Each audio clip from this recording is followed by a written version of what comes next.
Assalamualaikum warahmatullahi wabarakatuh. Perkenalkan, saya Ihsan Akbar dari kelompok 1. Ada Putranto Duhanifan, ada Mas Muhammad Seno Febri Handoko, lalu ada Mbak Anandia Deni Safitri. Kami akan menjelaskan tentang the new rules of globalization. Oke, beberapa tahun terakhir, Pfizer mengalami fase baru dari globalisasi, seperti yang dialami perusahaan Pfizer di India. Pemerintahan India mencabut paten Pfizer dalam memasarkan obat kanker Sutent. Hal ini terjadi karena upaya pemerintahan India dalam membuat obat yang dapat diakses oleh orang banyak dan memberikan kesempatan kepada produsen dalam negeri, Cipla, guna memproduksi versi genetik yang lebih murah. Sementara di China, pemerintah China telah memangkas harga obat guna mengurangi biaya perawatan kesehatan. Langkah ini dirasa beresiko bagi perusahaan multinasional karena dapat mengurangi insentif perusahaan multinasional dalam pengendalian kualitas dan rumah sakit di China yang mengandalkan penjualan obat sebagai keuntungannya.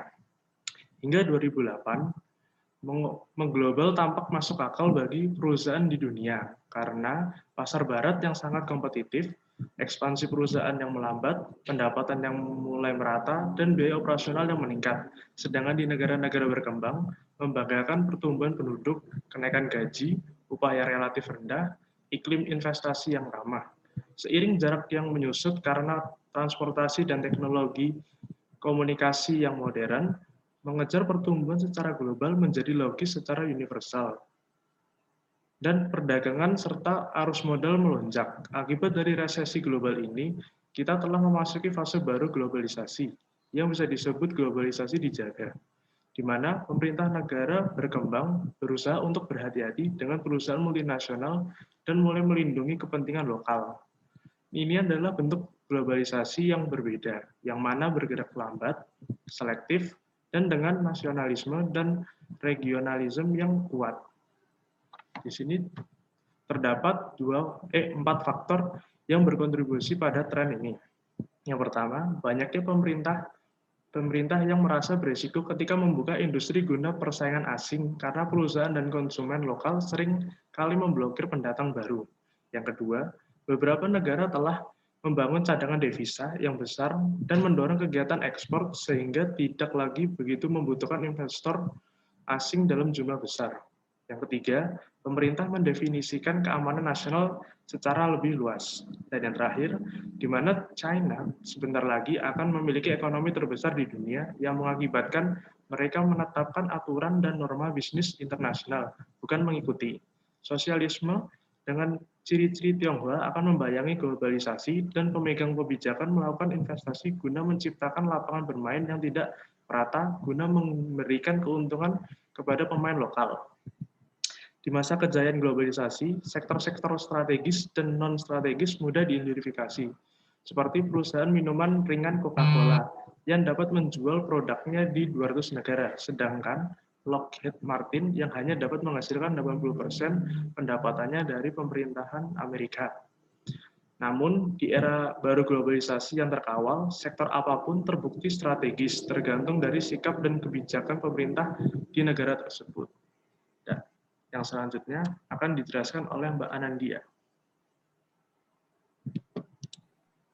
Baik, bangkitnya kapitalisme negara di pasar berkembang. Poinnya yaitu kapitalisme negara yang mendestroy cara kerja pasar bebas akan sangat mengubah globalisasi. Hal ini juga telah menjadi populer di negara berkembang seperti China, Rusia, India, dan Brasil. Pemimpin negara sangat mengetahui jika pasar sangatlah penting apabila ingin menumbuhkan ekonomi dan standar hidup. Dan karena itulah pemerintah yang otoritas tetap memiliki kekuasaan, tetapi mereka juga menyadari jika mereka membiarkan pasar mana yang menang akan sangat beresiko bagi mereka untuk kehilangan kekuasaan politik. Tujuan kapitalisme sendiri adalah untuk mengontrol kekayaan yang dihasilkan pasar dengan membiarkan pemerintah memainkan peran dominan melalui perusahaan sektor publik dan perusahaan yang loyal terhadap politik. Saat perusahaan asing ingin memasuki pasar negara berkembang, seringkali perusahaan asing harus bersaing dengan perusahaan negara asalnya yang mendapatkan dukungan finansial dan politik dari pemerintah negara tersebut. Seperti yang dilakukan perusahaan energi nasional China yang mampu membayar lebih kepada pemasok minyak dan gas domestik yang dibutuhkan negara guna menggerakkan perekonomian. Ini menyebabkan ekonomi kapitalis suatu negara tampak kurang inovatif dan kurang transparan. Next.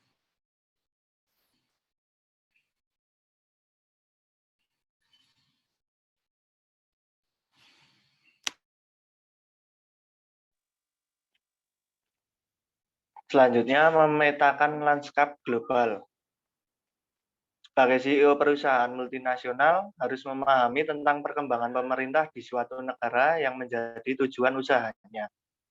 Terkadang, CEO juga harus menyesuaikan kebijakan-kebijakan pemerintah yang sesuai dengan kebijakan negara agar tidak saling bertubrukan. Dengan mengembangkan perusahaan dekat dengan negara sendiri atau asal, dapat mengurangi resiko pengaruh politik yang ada. Namun, di sisi lain juga akan menyerahkan potensi pangsa pasar kita kepada pesaing global kita. Perusahaan multinasional harus memikirkan strategi untuk melewati pengaruh politik di sebuah negara.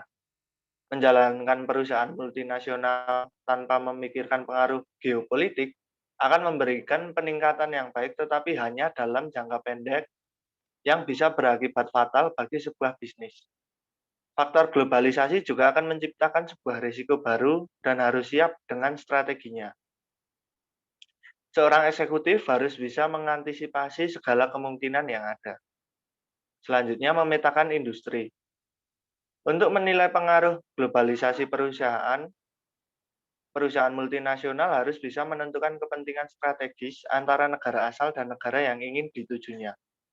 Sebagai contoh, perusahaan retail dari Eropa mempertimbangkan India, di mana di sana industri berkembang cukup baik dan dinilai sangat strategis. Seseorang eksekutif harus bisa memahami bagaimana peluang yang ada antara negara pengadaan dan negara asal agar bisa membuat keputusan dengan baik. Untuk menghindari konflik, eksekutif harus bisa mencari jalan tengah yang harus diambil. Semisal bisa membuat produk yang disesuaikan dengan keinginan sebuah pemerintah. Selanjutnya.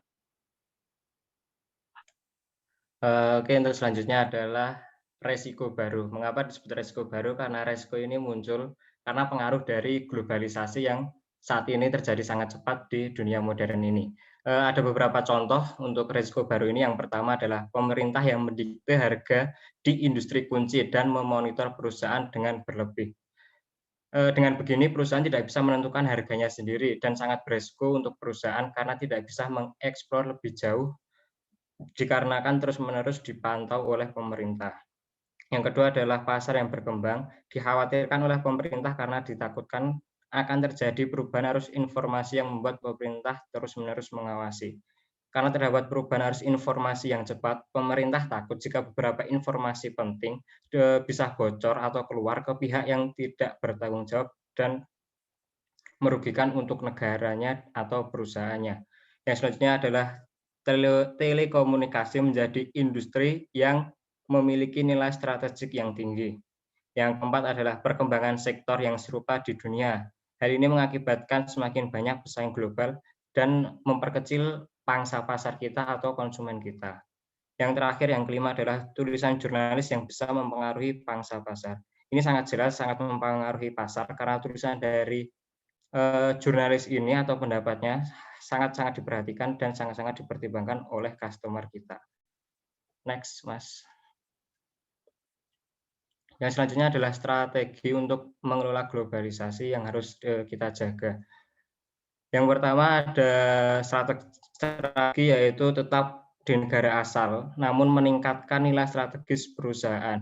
Hal ini menjadi hal yang sangat penting karena pada dasarnya perusahaan harus memiliki nilai strategis yang baik. Walaupun mereka tetap di negara asal, mereka harus memiliki nilai strategis yang baik agar value dari perusahaan itu sendiri bisa tetap baik atau malah semakin meningkat. Yang selanjutnya adalah memanfaatkan kekuatan negaranya. Dengan begitu, ini juga mengurangi biaya produksi karena kekuatan negara seperti contohnya sumber daya alam atau sumber daya manusia dari negara asal biasanya lebih relatif murah dan ini bisa memangkas biaya produksi. Yang selanjutnya, yang ketiga adalah mengalahkan aliansi pesaing kita.